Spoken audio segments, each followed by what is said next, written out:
उत्तर प्रदेश के मुख्यमंत्री योगी आदित्यनाथ ने सूबे के लिए नई जनसंख्या नीति का मसौदा पेश कर दिया है। उत्तर प्रदेश में जो लोग रहते हैं उनके लिए बड़ी खबर है। उत्तर प्रदेश के राज्य विधि आयोग ने सीएम योगी के आदेश पर इस मसौदे को तैयार किया है, जिसके तहत जिन लोगों को 2 से ज्यादा बच्चे होंगे उनको कई तरह की सरकारी सुविधाएं नहीं मिल पाएंगी। बड़ी खबर यह है, साथ ही किसी तरह की सब्सिडी भी नहीं मिलेगी अगर 2 से ज्यादा बच्चे होंगे, और ऐसे लोग स्थानीय चुनाव भी नहीं लड़ पाएंगे। मसौदे के मुताबिक 2 से ज्यादा बच्चे वाले अभिभावक 77 तरह की, जी हां 77 तरह की सरकारी योजनाओं और अनुदानों का लाभ नहीं ले सकेंगे। जिन लोगों के 2 से ज्यादा बच्चे होंगे वो सरकारी नौकरी नहीं कर पाएंगे, यानी उन्हें सरकारी नौकरी नहीं मिलेगी। इसके अलावा जो लोग पहले से सरकारी नौकरी कर रहे हैं, देखिए जरा बड़ी खबर ये, अगर पहले से सरकारी नौकरी कर रहे हैं और बच्चे 2 से ज्यादा हैं तो उनके 2 से ज्यादा बच्चे हैं, उन्हें अब प्रमोशन नहीं दिया जाएगा। तीसरी संतान अगर पैदा करते हैं तो जनप्रतिनिधि का निर्वाचन रद्द करने का भी प्रस्ताव मसौदे में शामिल है। सरकारी कर्मचारियों के लिए प्रमोशन तक रद्द करने से लेकर नौकरी से निकाले जाने तक का प्रस्ताव किया गया है। नई जनसंख्या नीति के मसौदे के मुताबिक आपको बताएं कि उत्तर प्रदेश सरकार के उन कर्मचारियों को प्रमोशन मिलेगा जिनके 2, यानी प्रमोशन किसे मिलेगा, सुविधाएं भी हैं, 2 या उससे कम बच्चे होंगे तो सरकारी नौकरी करने वाले ऐसे कर्मचारियों को बाकायदा आवासीय योजनाओं में रियायतें मिलेंगी। घर लेंगे तो आपको बाकायदा रियायत मिलेगी। 2 संतानों की नीति अपनाने वाले सरकारी कर्मचारियों को पूरी सेवा के दौरान, जी हां पूरी सेवा के दौरान अतिरिक्त प्रमोशन भी मिल जाएगा।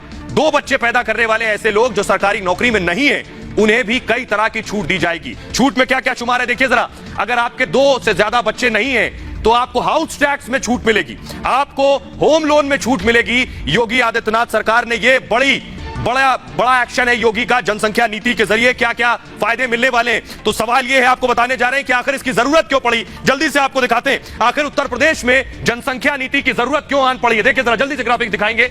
नई नीति की बजाय उत्तर प्रदेश में जनसंख्या दरअसल लगातार बहुत तेजी से बढ़ रही थी। इसको काबू पाने के लिए यह कोशिश की गई। 2011 में 20 करोड़ आबादी थी, 2011 में, 2021 में 24 करोड़ हो गई, यानी 4 करोड़ बढ़ गई है। जरूरी सुविधाओं पर दबाव बढ़ गया था लगातार उत्तर प्रदेश में, कई तरह के संकट खड़े हो गए थे यूपी के सामने। पानी की किल्लत शुरू हो गई थी, उत्तर प्रदेश का हाल जानते हैं। बिजली की खपत बढ़ गई थी कि आखिर बिजली कटौती यूपी में हो रही, रोजगार की समस्या पैदा हो गई थी कि यूपी में एम्प्लॉयमेंट नहीं है, गरीबी बढ़ गई थी यूपी में इस जनसंख्या वृद्धि की वजह से, शिक्षा में गिरावट आ रही थी लगातार, प्रदूषण बढ़ गया था यूपी में। तो यह वजह रही, दरअसल जरूरत थी कि जनसंख्या नीति को लेकर आया जाए। और बड़ी वजह मैं आपको बताऊं कि यूपी ने कई बड़े बड़े देशों को पीछे छोड़ दिया है, वो मैं आपको दिखाने जा रहा हूं। देखिए जरा, इससे पहले भी मैंने आपको दिखाया, लेकिन एक बार फिर से नजर डालिए जरा, यूपी ने कैसे दुनिया के अलग अलग मुल्क को जनसंख्या में पिछाड़ दिया है। देखिए जरा ग्राफिक्स आपके सामने है। उत्तर प्रदेश की आबादी कई देशों की आबादी के बराबर है, बेशक बराबर नहीं, मैं कहूंगा ज्यादा है।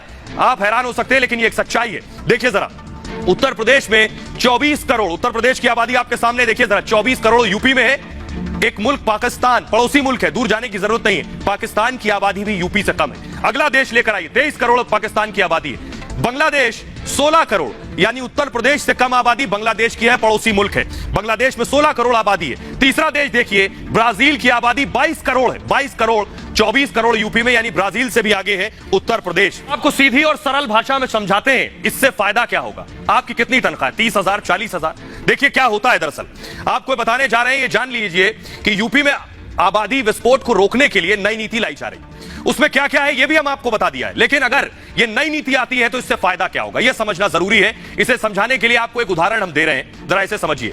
मान लीजिए कि 2 लोगों का महीने का वेतन है 40,000 रुपए। 2 परिवार आपको नजर आ रहे हैं, एक मेरे दाईं तरफ और एक बाईं तरफ। अगर दोनों की तनख्वाह है महीने की 40,000 रुपए तनख्वाह है, एक परिवार में सिर्फ 1 बच्चा है, दूसरे परिवार में है 3 बच्चे।